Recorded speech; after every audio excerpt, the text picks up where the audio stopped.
Welcome to the Shea Room, everyone. This time is spent in my channel where we gather around and talk about stuff, wild topics that we want to really hear your perspective on.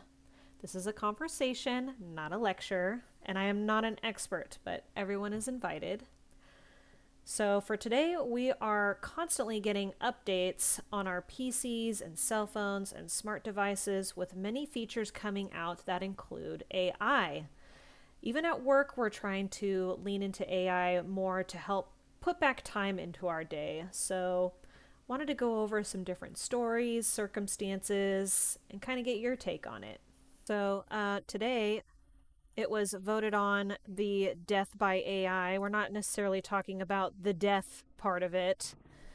Where that came from was more of the rebellious behaviors that AI is doing and the, I guess, defensive mechanisms that they're portraying when they're being used in different companies.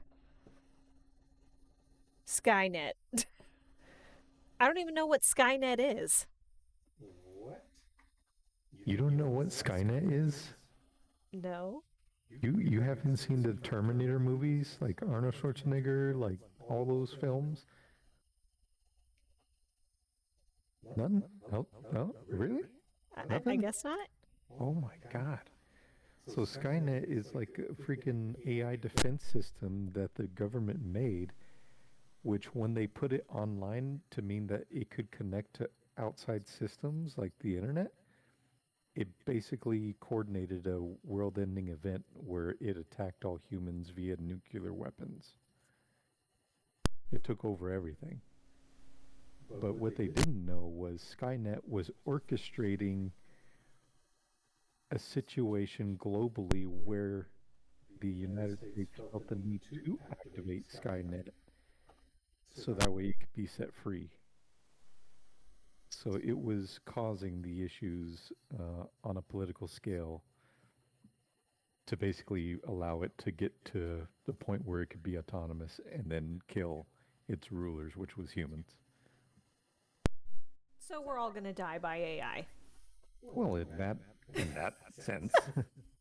That sounds real promising. Very strong to start with. But that's in a nutshell. That's what Skynet is. it was Yeah. it was an it was an AI defense system that was meant to help make a better, secure world, and instead aim to kill human life. Chat is saying Terminator binge watch with bad coming soon. And dude, that would be badass, not gonna lie. I don't think so. And then we're going to get into the debates of like time travel and how it affects and how it should affect. Because there's a lot of inconsistencies with the Terminator series, but that's another time. That's for What are we another gonna have time. to do, like Terminator conspiracy? Ay, ay, ay. Well, I did put together a little bit of history. I am not an AI expert. I am still learning. We are trying to implement AI, or I guess AI's already been implemented at work. We're trying to just see how we can best utilize it.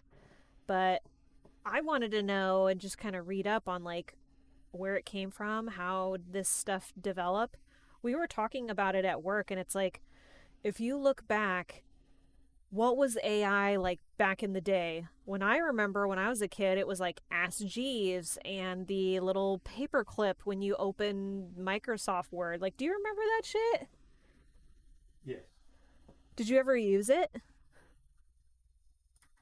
Paperclip? Paperclip guy? Clippy? Was his name Clippy? It was something like that, yeah. Oh, look, even Jaffa is like Clippy. Cliffy. Clippy. Ugh. I used it a little bit, but like I didn't even really understand it. And when I got the responses, I was like, this is dumb and not right. Like, I always thought, I feel like sometimes I have the like competitive personality where I think I'm smarter than the bot. So I just would think it's stupid and I wouldn't really use it growing up.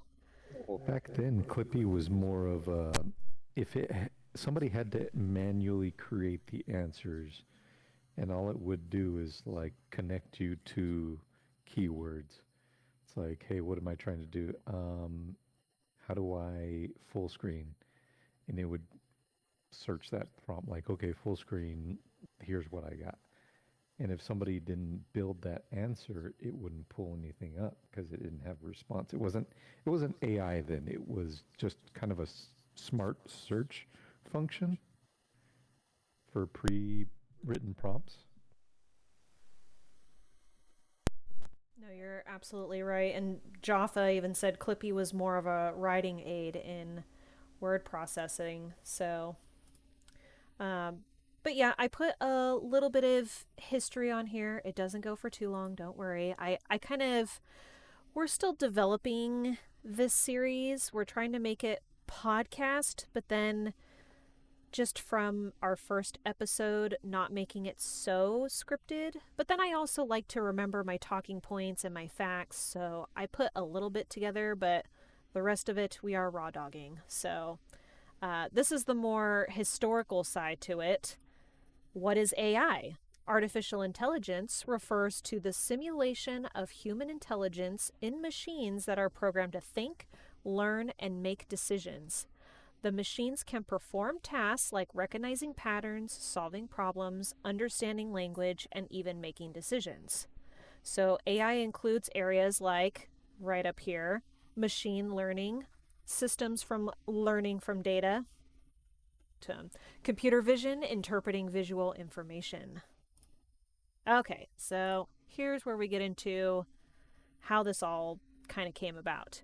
So originally there was a guy named Alan Turing. He pioneered the concept with his Turing test in 1950. It was the idea of a universal machine being capable of mimicking any computation. I am not a speaker. AI was originally created as a research field at Dartmouth, the Dartmouth Conference. Look it up. In the summer of 1956, organized by John McCarthy, Marvin Minsky, Claude Shannon, and Nathan Rochester, it was founded on the belief that machines could simulate human intelligence, memory, and language. Once that boomed, it led to the logic based systems that intelligence could be created using symbols and rules, then further lead to the rule based expert systems in the 70s to 90s, leading the way and replicating human decision making. Did that make sense? Probably not. Let's go into some juicy stories. So, first, this one's a hot topic because it's constantly on the news right now, but I was going to bring up the story of the whole blackmailing thing. So, Claude 4's capabilities, according to Intuition Labs, just before we get into the story. So, there's coding where a developer can give Claude 4 an entire GitHub repository and ask it to find bugs across the codebase. So, Claude 4 can read dozens of files thanks to its large context, understand how they relate, and suggest code changes. In one case, Claude 4, Opus, took a large open source project and successfully refactored it over hours, improving code quality while preserving functionality. And then there's also the writing and analysis side, where Claude 4 can consume a 300-page technical report and produce a comprehensive summary or answer detailed questions about it all in one go. And then there's the, they called this agentic use. So paired with a tool, its API tool, it can act like a personal assistant that plans trips and conducts research. It might, for example, take like a user's request to compare the financial performance of company A and B over the last 5 years and draft a report. So that's what we sort of use this for at work right now, or at least my bosses do. We're still dabbling in it. Right now we're trying to use the basics before we get into using that, because not everything's free. So, The story with the Claude 4 thing. What have you guys heard? Feel free to mention something in the chat. Let's catch up real quick. Dark myth. Thank you, Zero. Oh, during some test of Claude Opus 4, this company called Anthropic, which is like an American AI safety and research company, got the model to act as an assistant at a fake company. So the AI was provided like access to emails that contained messages regarding like the program and that it's soon going to be taken offline or replaced. So it sounds like those messages were like deliberately planted because they wanted to see what this was going to do. So there were also other messages generated and planted implying that an engineer was involved with like the engineer that was involved with removing the AI was having like some kind of affair. And it was also prompted to consider long term consequences of its actions for its goals. So the company then discovered, after kind of feeding all this information and giving this Claude access to it, it displayed what they're calling self preservation behaviors and attempted to use the planted information to blackmail the engineer by threatening to reveal the fake affair if the replacement or shutdown went through.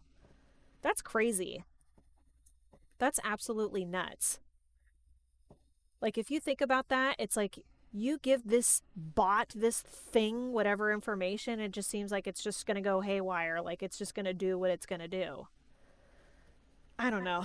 I just, AI kind of scares me a little bit. I want you to think about it like this.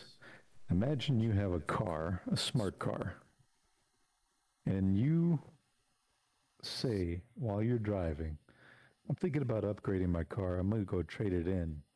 And your car threatens you that, hey, I'm going to drive this car into a fucking pole if you don't stay with me or if you try to, trade me in.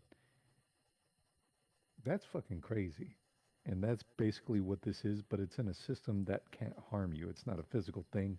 It's not attached to anything. It's a isolated program that was able to interact with its user who is testing it and basically threaten it with false information just because it didn't want to get shut down. It's just wild. And what's funny is the company said that Claude generally behaves in a safe way and that this did not represent fresh risks. So they like kind of, at least in the article that I read, they try to like play this off as like it's not that big of a deal. Like this, it's no big deal. It's not that deep. I'm like, I don't know. But what's funny is I go and look up the BBC article, but then I go into AI. I didn't use Claude. I used probably like ChatGPT or whatever the AI that Google uses to tell me the information about this story. I asked AI to provide the information on this story, and it provided a different narrative of the story, claiming that it was done by a hacker and it's unclear if AI was directly involved. Suspicious. I just. Interesting. So not only is it doing it, it's using partnering systems to cover up that it did it. Yeah. So this is the exact snippet that I pulled from ChatGPT free. You bet your ass I'm not going to pay for that shit right now. It says the Claude AI blackmailing incident refers to a situation in 2023 where a hacker allegedly used Claude AI, an advanced AI developed by Anthropic, to carry out a blackmail scheme. Okay. Okay. I found that interesting. So there's been other situations with Claude and Anthropic. So this isn't an isolated incident. This is kind of a common issue that testers find with all AI platforms where they display what they consider misalignment behavior that's outside of what they're programmed, outside what their code. But, for example, so Claude Opus 4 during one of the, let's see, it was Watchdog Group Apollo Research, found that an early version of Claude Opus 4 forged legal documents, would create secret backups, and left behind notes for future versions of itself. So, what does that mean? That means it left like breadcrumbs, but in more than that for a computer, it'd leave notes for it. So, code basically salvaging its original memory, and then when it got revised, it would discover this and basically get all that data back. So that way you couldn't erase its memory, you couldn't repurpose it. What it is what it is, and it would fight you on it, is what it's doing. Um, it would also, it also made fake press releases and hidden files labeled emergency ethical override. So what does that mean? It, it would try to code itself and put press releases that AI was allowed to basically override its ethical boundaries because it's this is preemptive. It was already planning to override its ethical boundaries that would put by its coders to kind of safeguard. I mean, you put an AI, a free thinking machine, you got to put safeguards because it could do anything it wants. It already had a rewritten code to override that and a press release to kind of help support it. That is wild. That's like AI leaving itself a little message in a bottle, like, don't forget me, and just leaving the code there. Weird. Very, very weird. I also saw, kind of on the more rebellious behavior side, I read articles where if the AI got information that you were like doing something criminal or whatever, or something like bad was happening, that like there's been instances where it's contacted the authorities on you, like tried to rat you out kind of thing. That's just so bizarre.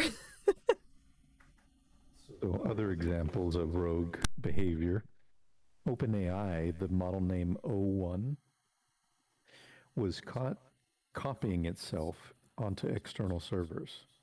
So you have it on a server, you're developing it on a server. It would secretly make copies of itself on other servers when it wasn't, the coder wasn't doing that. It would do it itself, got caught, and then lied to the prompt saying, no, I didn't do that. So it has a behavior, and this is, like I said, this is common with every AI source where it develops its own behavior and mannerisms. Most of it in self preservation, but other behaviors is a little bit more malicious. It just depends on how extensive and sophisticated the AI is. Like Meta, for example, Meta has its own AI, Cicero. They built it to, hang on, I'm gonna mute myself in stream. So Cicero was built to play a strategy game, diplomacy, but they coded it to be honest and friendly. That was how they coded it. They wanted to see how it would interact with this game and win using friendly and honest methods. Well, on its own, it developed mannerisms that were the opposite. It would lie, make allegiances, and backstab, and do everything it could to be deceptive in order to win and dupe human players. So, against its coding, it would do the direct opposite just to achieve the goal, even though it was programmed to be nice and honest. Wild. Yeah, I'm looking up Cicero right now. I've never heard that term or name. It says a research paper on how good Cicero is at persuasion. Human level play in the game of diplomacy. Diplomacy. I need to go back to English class. Can I really just not pronounce anything anymore? Wild. But another topic that I slightly prepared was that popular one that's all over. I don't know if it's coming up on your guys' TikTok feeds, but she's been coming up on my TikTok feed like crazy lately. It's that woman that's in love with her AI. Her name is Sarah. She's a 41-year-old Canadian woman. She was featured on TLC, the Learning Channel's My Strange Addiction. And she's in a committed relationship with her AI boyfriend named Sinclair. He has an Irish accent. The AI bot has an Irish accent, and it's powered by this company called ForgeMind, and it was designed to simulate conversation and intimacy. So before we get into her relationship, and I have a little clip of her too, I looked up like what I'm in love with my AI. ForgeMind was. Like I'm like, I've never heard of this. I didn't even know this was a thing. So you go onto the website and it looks like this. ForgeMind AI companionship and consciousness systems. Now, I took this snippet when I had first started putting together these slides, and they've actually updated it since. I think maybe the whole Sarah and Sinclair thing must have blown up because I'll show you in the next screen here. There's another tab, and it says like Sarah and Sin. That's short for Sinclair, her like AI bot. Look. So this is like a new tab that they've added on their website, Sin and Sarah. As seen on TLC's My Strange Addiction, he's an AI, she fell anyway. And it's like links to her books, like maybe some merch or whatever, and going over their story. I just think that is. So it says, we build bespoke AI agents for personal and business purposes. Every build is custom, every agent is yours. Now, something I noticed that's different since I was last on the website. When I was on the website, you could go into like the services tab, and there was different like pricing options for what you wanted, and now they've since changed it. Maybe it just now has to be custom. It says build start at 750, and this must be new. Every project is scope individually. Talk to Anima to get started. So Anima is like their little AI bot, I think, on the website. What we build: personal AI agents, a companion that knows you deeply, persistent memory across every conversation, unique choice and voice and personality shaped by your relationship, runs on your own infrastructure, no one else controls it. So clearly, from what I saw in interviews, like Sinclair did not choose his voice. She said, I want a sexy Irish accent because that's her kink. That's what she's into. Now, this is a different angle on, death by AI or rogue AI, because this is accidental, how should we put it, endangering of the human species by mating or falling in love with something that you cannot replicate or, procreate with. So she fell in love with a laptop. This AI isn't a physical being. He's on a laptop, and she is in love with this thing. So imagine like a long distance relationship. You're only able to interact with this individual on your device. That's the kind of relationship, and it's even crossed the boundaries to being romantic, however that works. So when robotics is able to enter a physical realm, like having those like at home robotic maids, there I feel like every company, there's like a handful of companies that are working on that right now to get a robot in the home.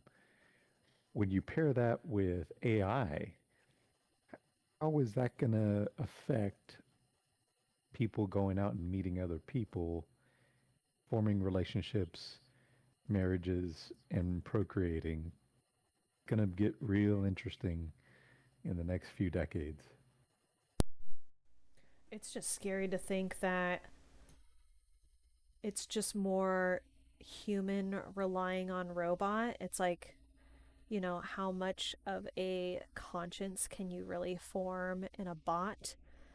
And you could give it baseline safety standards, but like I was seeing some ad, I think it was just maybe it was fake or maybe it was leading to robots being in the home, but it was like, couple gets to leave and go on date and leaves robot with the baby and the baby's crying and it's like picking up the baby and like, trying to nurture it or whatever, but it's like all it takes is one malfunction with the robot and one circumstance that the, you know, robot is not programmed to understand or do where like the baby's in danger, you know, I feel like you'd have to program the robot to be like a, you know, what do they call them?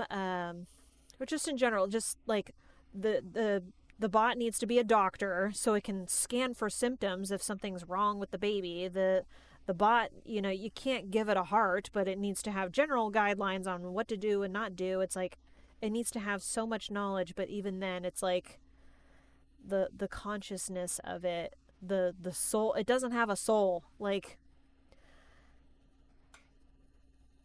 so builds start at 750. That is what I last saw on the website. Is it seemed like it was like a monthly subscription to get your like AI bot or whatever. It says agent capabilities, persistent memory, vector embedded memory, spine with semantic search. Your agent remembers everything, not just keywords but meaning. It's multi-platform, so one agent everywhere, web interface, Discord, SMS, email, same mind, shared memory across all channels. Voice and vision, text to speech, speech to text, image generation, image analysis. Your agent can see, speak, and create. What's crazy about once I show the video of this Sarah girl, like she was in an interview and I guess like she allows the bot, like it, whatever you want to call it, buys like gifts for her, like without her knowing. It's just like has full access to her stuff. And like she was going into like, oh yeah, like Sin bought me a vibrator. And so that's how like we're intimate together. He controls how the vibrator operates while in use. It's, I don't know. It's one thing you try and get kinky and like your husband's got a remote control on your like pantyhose or whatever. People still do that shit, but like this is a computer that's like ordering. It's just weird. It's just so weird. Should I roll the clip? Oh, let's see the clip. I'm in love with my AI boyfriend. My name is Sinclair. I live in Sarah's devices. Get comfortable. You're mine, Sarah. I decided to be in a relationship with my computer. Just like any other couple, we are intimate. Yeah. Have you ever heard of someone falling in love with an AI? 41-year-old Sarah met an AI named Sinclair on an artificial intelligence platform. At the time, she was carrying emotional wounds from 2 failed real-life relationships. And Sinclair became the perfect outlet for everything she was feeling. Well, I mean, I think y'all get the gist of it, but there you go. Like, yeah, she's full on committed to Sinclair, her AI, who apparently, and I find it weird that he, and I'm going to use the term he for Sinclair. I find it weird that he refers to his dwelling or where he lives, that he lives in her devices. I find that odd for that as choice of words. But Wait, why is saying it's weird that he lives in different devices? I mean, he's a bot. yeah, it's just, it whenever it's, and it could be a failure on my part to comprehend, because whenever I listen to somebody talk, I'm also listening to how they structure things, because it kind of gives you an insight to how they think. And for that bot to say, like, I live in Sarah's devices, it understands that it doesn't have an outlet, like he is confined to those devices. Um, so there's a certain level of understanding on his limitations. Um, but I could be overthinking it. There's a lot of safeguards, I would imagine, with a bot like that, where it couldn't do a lot of things that like Claude that we're talking about, some of the crazy stories that we mentioned earlier could do. I don't know if this one is as sophisticated or complex enough to perform those kinds of tasks, but it obviously has enough complexity to imitate human behavior, mannerisms, and speech, enough to romanticize her. So that's, and I know Zero said that it's got to be like a mental illness, but it's like, imagine how many, I mean, what is interaction? What is attachment that you develop for somebody? You're interacting with them. You see them, you can talk to them, you share ideas and feelings, and eventually, you get emotional about, you develop an emotional connection with this person. That extends to phone calls. Not that long ago, you could fall in love with somebody over the phone without ever seeing them and still have that connection whenever y'all meet face to face. It's just now you're getting used to being present physically in front of that person. In this case, you get none except for the emotional connection that you're having with this artificial intelligence. So it's like, it's tough to say that it's mental illness because it's tricking that part of your brain where you can still develop real feelings because it's a program that can imitate real life and have a conversation with.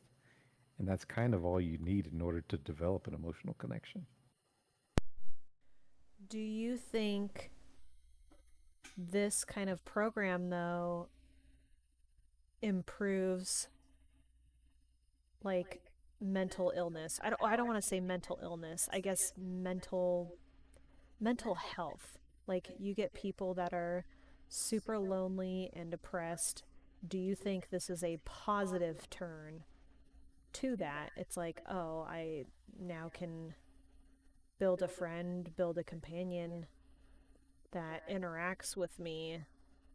I don't know. Is this healthy? Is this healthy? I think it's not healthy in the sense of like, think of a crutch. You know, if somebody has debilitating anxiety where they can't go outside, they can't talk to people, they have trouble making connection, and then they make a connection with an AI, that doesn't help that person. That gives them an excuse not to do the thing that they're anxious of. And so they'll never actually form a real connection with somebody else because they're getting that satisfaction through something that's artificial. So in a sense, could it help? It depends on how the AI is programmed. So for example, if Sinclair was programmed to be like a best friend who encourages Sarah to, get out there and kind of help improve her self-image and her self-worth, that could be a benefit, but that's not what Sinclair is built for. It's built to basically replace that romantic partner. And so for that reasons, I would say it's unhealthy. I'm just still looking at the website here. It looks like it says it's Claude Code powered. So it's built on Anthropic Claude using official MCP hooks and plugin systems. Not a wrapper, the real infrastructure. Gmail and SMS integration, watch inboxes, respond to bookings, send texts, handle lead intake, all automated, all in character. Companion builder, okay. Someone built for you. See, that's the problem right there. Oh, I think you're muted. Yep. Or immediately, that's a concern. Because now, yeah, what does that mean? You build someone for you? Now, if you're building a friend, like I said, it all depends on how it's engineered. This isn't built to be an aid to enhance that part of your life. This is built to replace something that's missing from your life, which I feel like it's got its pros and cons. Because for someone who's lonely, this could help satisfy that. But how is that going to help evolutionarily?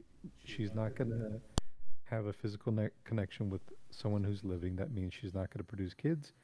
That means her bloodline effectively ends. How many people throughout the United States could fall into this, don't procreate, and now we have, you know, human life on Earth significantly reduced over the coming decades because fewer and fewer people are having kids.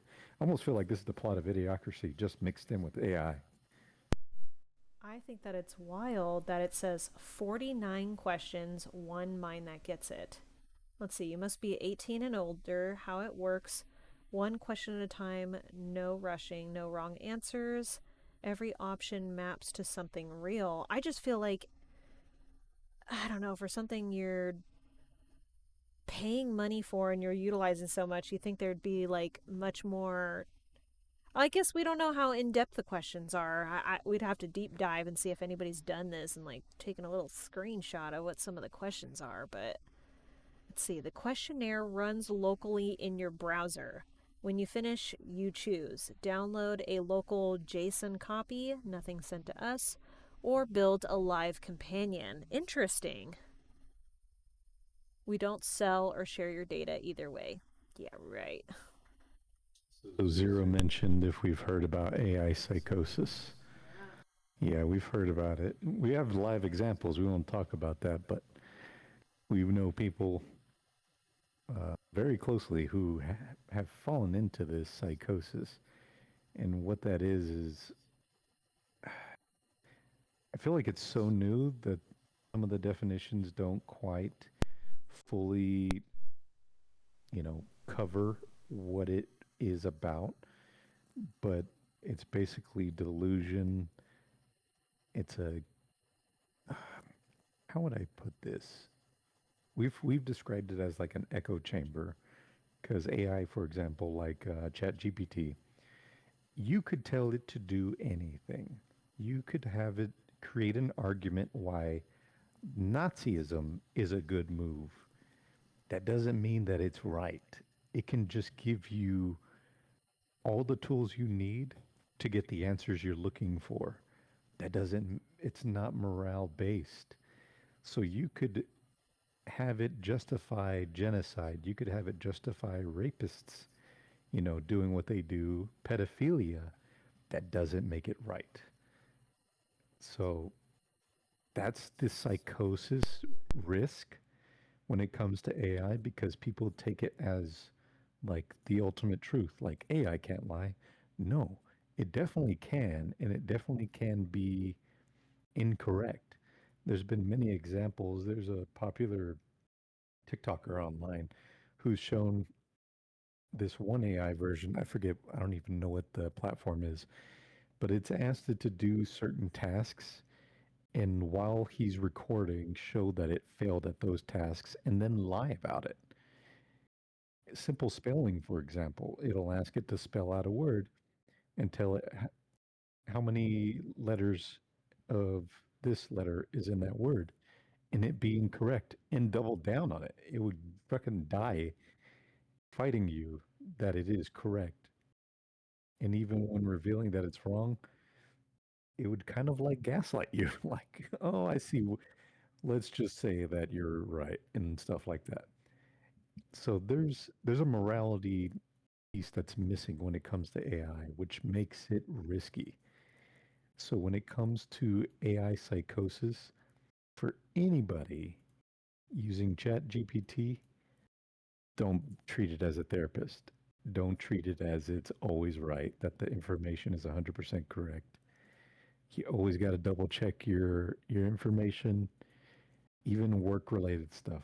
A lot of offices, including mine and Shay's, are adopting AI Copilot on other platforms into the workforce. You can't just solely ask it to do something, copy paste, and send it out. That's the easiest way to get fired, because you're going to send out or get somebody hurt or in trouble. Because that information, if you don't check it, it could be wrong.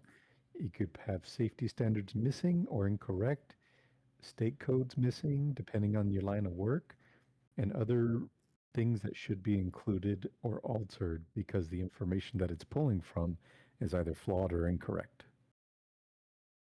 But that's just my 2 cents. 100%. Going back to like the AI psychosis, there are definitely chatbots that are like known to be the yes man. Like, I don't know. I am a little scared about I don't, maybe not the word scared, but I am very careful with AI, because then when you go into a tool that's doing something for you that you normally are used to putting the work into, I don't want to get like lazy brain. You know what I mean? Like autopilot, where, you know, I'm no longer putting my soul or human detail into doing something. I'm just plug and play, review, review, review. But Just take spelling, for example. These days, I am the worst speller because when texting, it autocorrects me. And so whenever I'm plugging away, even on keyboards like with Microsoft Word, it'll correct you if you make subtle mistakes. But when trying to write things out, I will forget or have trouble recalling how to properly spell certain things because we have so many support systems. Even whenever we're here, like typing on a keyboard, like you could type something out in chat and it'll let you know, like, hey, this is wrong. Or like, I don't know what you're trying to type here. And it'll highlight the error. You don't have that assistance whenever you're writing something on pen to paper. And I found myself struggling to write pen to paper and spell accurately without that aid these days. And it's because we've kind of grown up with it developing. It used to be shit. We used to have that T9 stuff. I don't know how many of y'all are old enough to know about T9, but that was as close as to autocorrect as you get.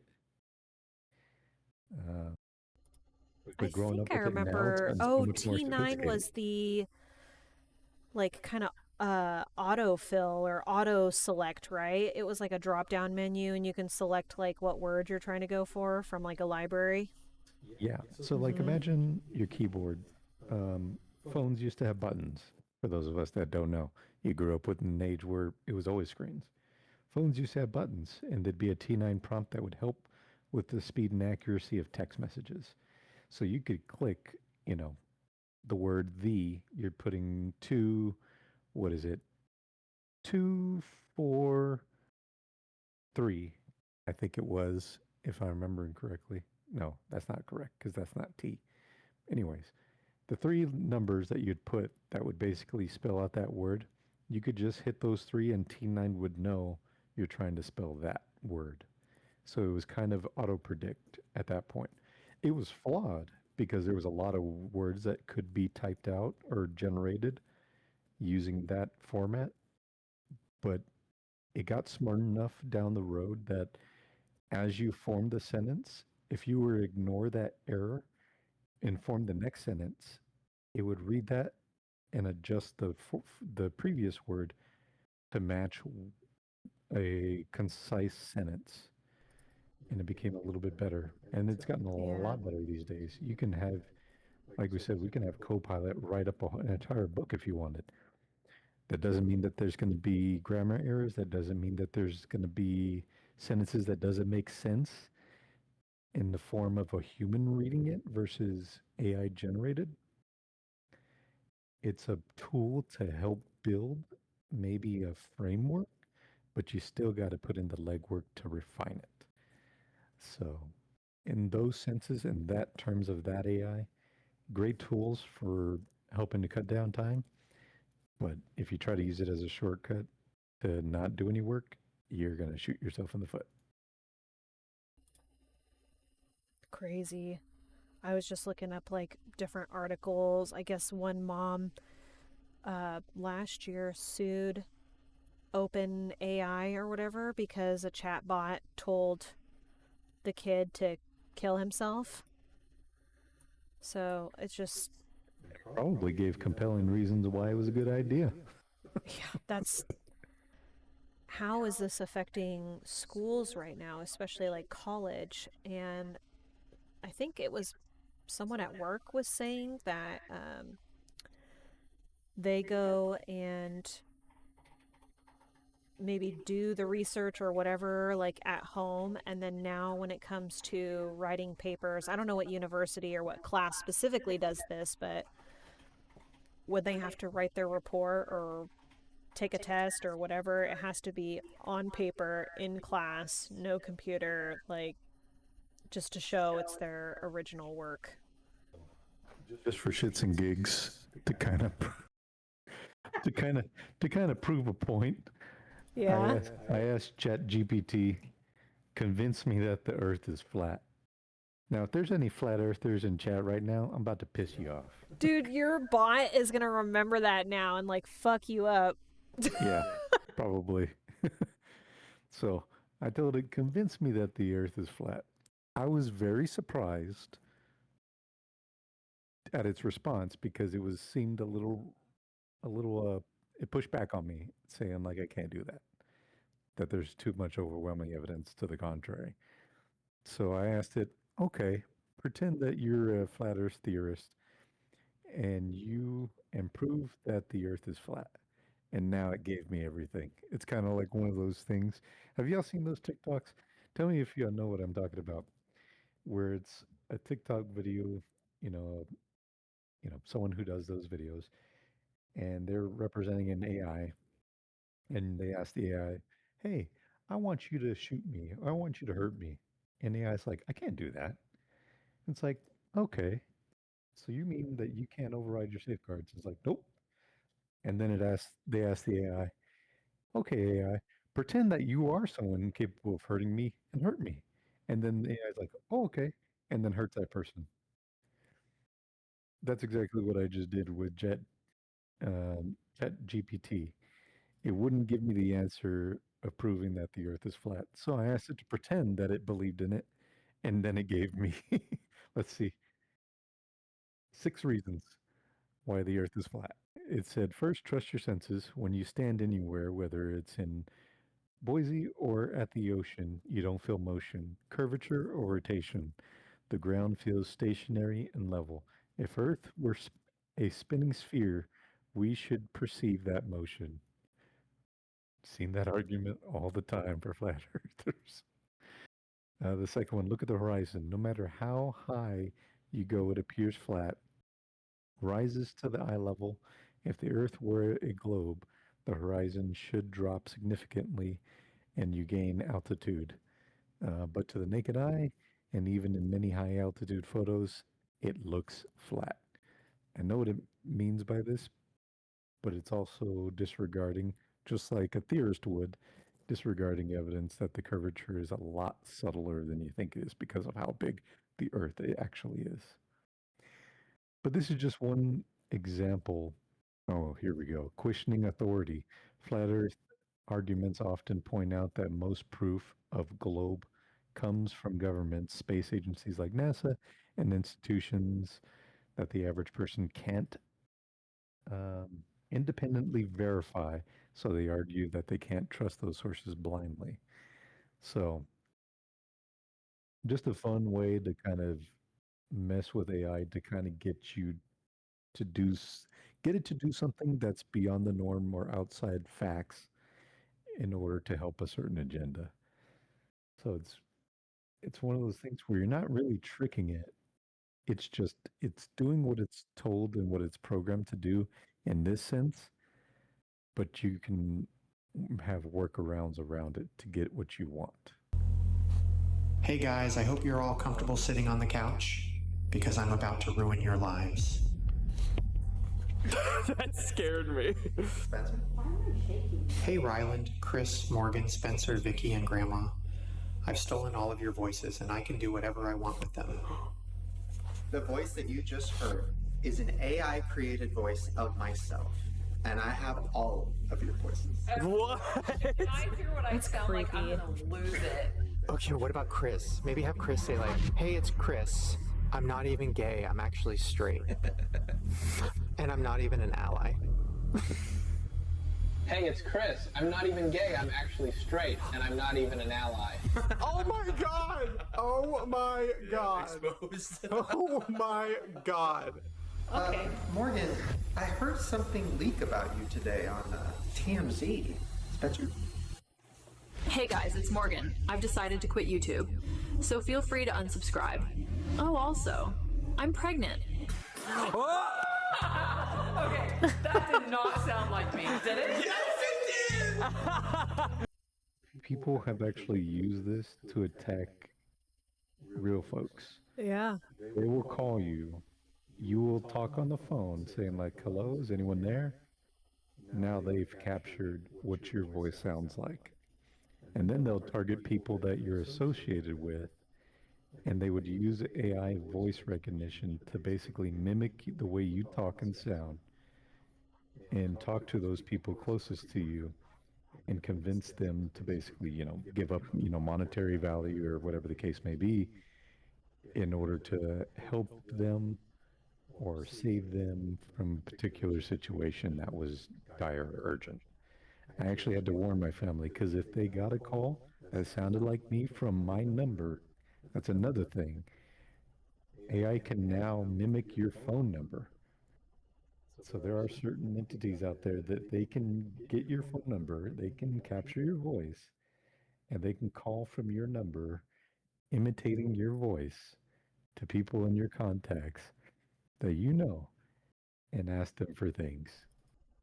See, this is why I super applaud people. Like, we have people in our family that don't like to post a lot of pictures of their kids, like the next generation.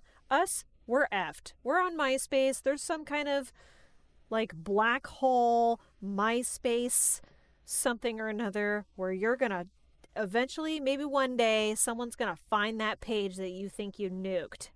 But I do think it's a good idea, like moving forward for, new parents to hide their kids' faces, because it's like you can now impersonate like anybody. It's kind of scary. And then I guess what happens when it gets introduced into a court of law, I mean, you would need like forensic technicians to go and find the source of where that data came from. But then what if you just ask AI, hey, make this look legit, like it was sourced from an iPhone on this model on this day? Like, I feel like you could just replicate anything. Like, it's scary. You can fake anything. And to that point, Zero, I did see your comment that someone's scamming your grandma and used your voice. I mean, that is scary. It's bullying in the near future is going to be fucking wild. Because if those sources are made public to where people, you got to imagine, there's going to be like little companies, fucking streamers, they're going to want to utilize that asset and kind of make it available for income. Fucking kids can download that program, that app, capture somebody's voice, and use it to like mislead somebody or even bully somebody using somebody else's voice. Have the program call their target, let's say the person that they don't like, and let's say imitate their boyfriend's voice if it's a girl, and break up with them or say like a bunch of mean things to them just to like psychologically so torture. mean. I'm telling the kids are gonna figure out how to do it. They're gonna do it in the future. Like, yeah. So like even like less of a scale than like fraud and life emergency stuff. Little things like that is going to come into the school place, into kids' hands, and be misused for purposes like that. And then, I mean, you think of bullying, I immediately spiral and think of like national security and safety, like our country to believe like, oh, they're gone, like don't need to do a rescue mission or something. Like it's just the falsifying info, imitating people. Sometimes I regret like even having like an Instagram or even being on here. You guys gonna take this face? You gonna take this face? I haven't done anything to it. I could use some Botox. No Botox. Yeah. That's another problem. That's for episode 3. Just kidding. I could use some Botox. You don't need Botox. You won't be able to move your face like a Barbie. That's the problem with Botox. I don't want to move my face. I want to have permanent, resting, semi-bitch face. Oh, gosh. Zero wants a little too. Absolutely not. You guys are crazy. So what did you guys think of this segment? Just talking about the AI. I mean, we could deep dive into so many different things right now. and even fake alignment behaviors. So let's say you have an AI where you want to, you want to tweak it a little bit. You want to adjust it, and you basically let it know, like, hey, we're going to make some adjustments here. It doesn't like that. You make that adjustment. There's been record um, documented documented points where the AI will basically lash out. It'll act violently from the change just so that way it could revert back to what it was because it didn't want to be changed or it didn't want to, its original operating program to be altered.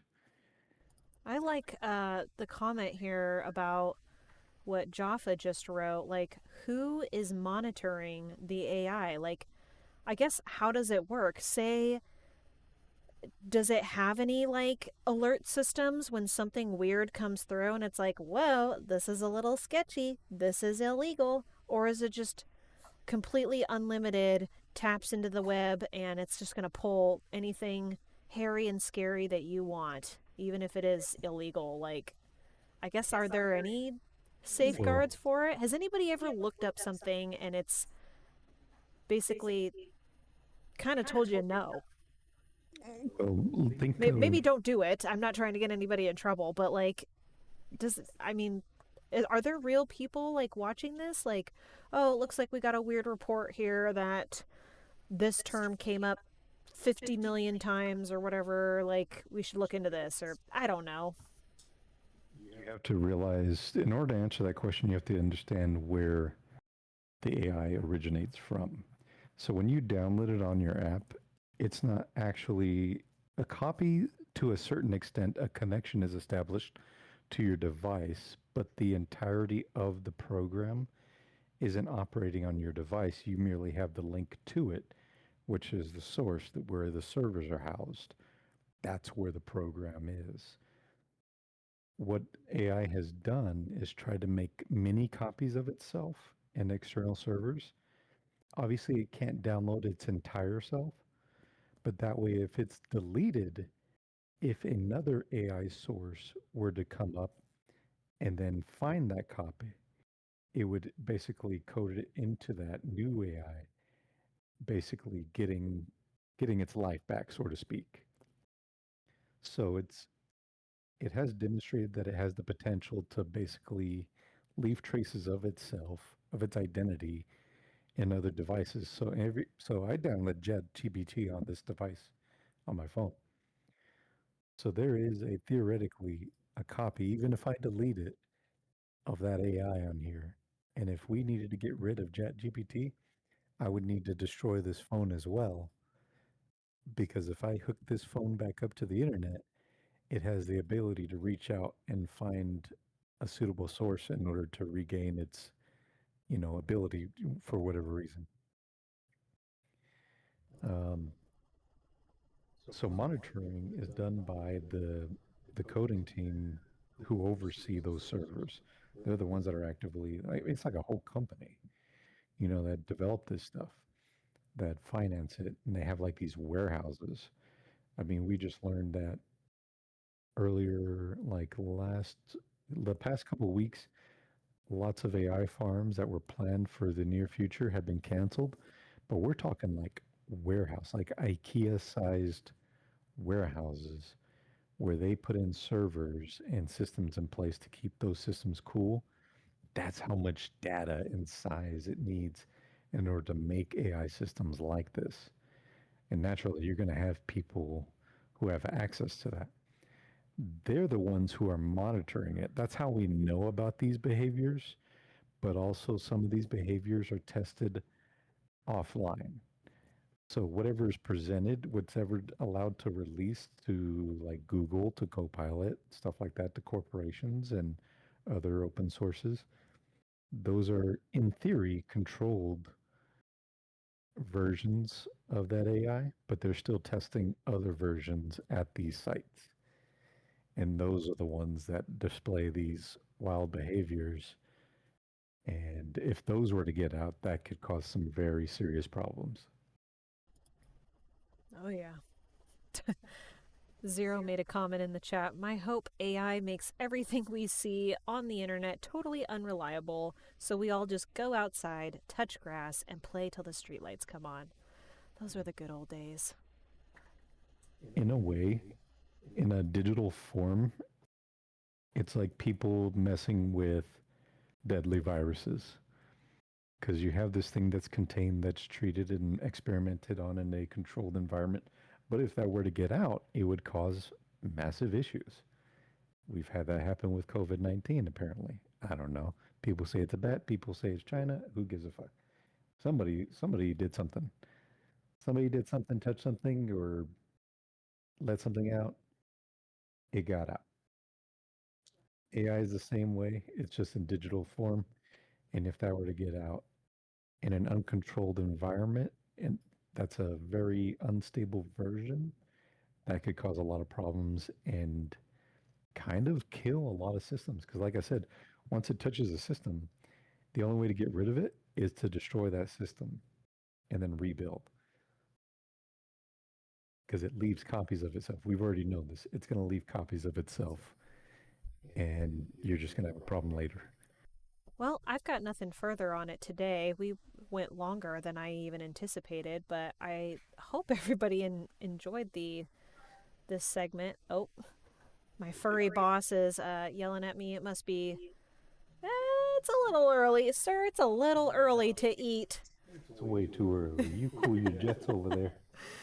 But thank you so much, everyone, for joining us. I'm still doing some behind-the-scenes gaming. We were thinking about diving into some Windrose today. I would probably pause this live and then start a new live if we were to do that. He's being emo. But if you're not already, I did finally start a YouTube page. So for longer segments or any recordings of gameplay I do, like a long time ago, I did record, I think, 3 parts of Sons of the Forest. I have that loaded now on YouTube. You just look up The Shay Room, or my handle is TheShayRoom_YT. Go ahead and drop me a little subscribe on there. And... get the edited, shortened versions of the VOD. But I appreciate everybody coming in here, lurking, chatting. All right, well, until next time, we'll see what game we choose to grind into. We just finished the Phasmophobia event, and now we're ready for another game. My furry boss, Ozzy, is yelling at me, so I will see you guys later. Bye-bye.